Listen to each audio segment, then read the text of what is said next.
د ټولنې تر ټولو ضعیف او مظلوم قشر د یو نظام چارواکي راځي همدغه قشر د آغوش مادر کمپ ته وړي ترڅو تر درملنې وروسته حرفوي زده کړې ترلاسه کړي. خو برعکس د یو پوځي رژیم ظالم چارواکي راځي په همدغه قشر باندې بمبار کوي او شهیدانوي، د دوی د ژوند امیدونه ختموي. د کار او ټولنیزو چارو وزارت چارواکي وایي د څرخي پل فني او حرفوي زده کړو له مرکز څخه د شپږمې ښوونیزې دورې په ترڅ کې 300 تنه له اعتیاد رغېدلي کسان فارغ شول. نن الحمدلله چې موږ د دې شهیدان چې 300 نفر هغه محتاج لکه چې ما وویلې تکرارا وایم چې ځانونه ورته ډېر مایوسه معلومېدل او په کورنیو باندې بوج خلک وو. نن الحمدلله د کار او ټولنیزو چارو وزارت په همکاري او هڅو دوی فارغېږي او خاوندان د کار او کسب لري. د چارواکو په وینا یادو کسانو له 4 میاشتنۍ نظري او عملي زده کړو وروسته په خیاطۍ، د کورونو او ودانیو برېښنایي توکو ترمیم، بوتونو او بکسونو گندلو که اړین مهارتونه ترلاسه کړل.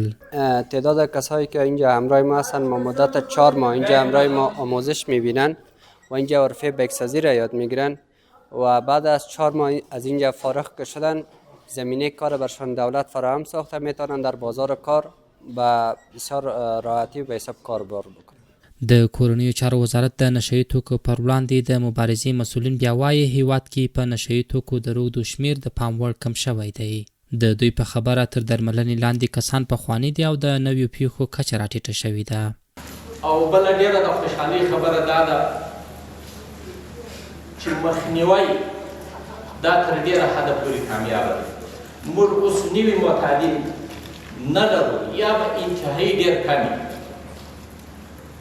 که تاسو وګورئ په د حمایي مراکزو کې پوښتنه وکړئ یو نوی داسې څوک به نه تر پیدا چې هغه کار کېږي یا یې 6 میاشتې کېږي یا 15 میاشتې کېږي نوی په اعتیاد اخته شوی. دا ټول هغه د زاړه وخت.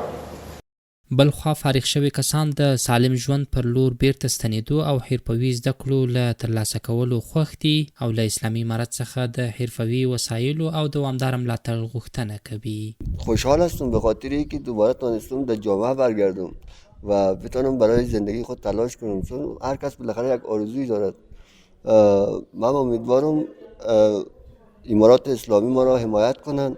مدت 6 ماه که زیر تداوی هستم اینجا و مدت 6 ماه که حرفه ترمیم وسایل خانگی برقی را آموزش می‌بینم. دا په داسې حال کې ده چې شاوخوا 3 اونۍ وړاندې د پاکستاني رژیم له لوري په کابل کې د معتادینو درملنې پر یوه روغتون د برید له امله څه باندې 400 ناروغان شهیدان او سلګونه نور ټپیان شول.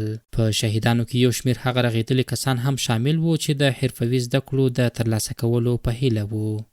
حفیظ الله بریال، حریت رادیو، کابل.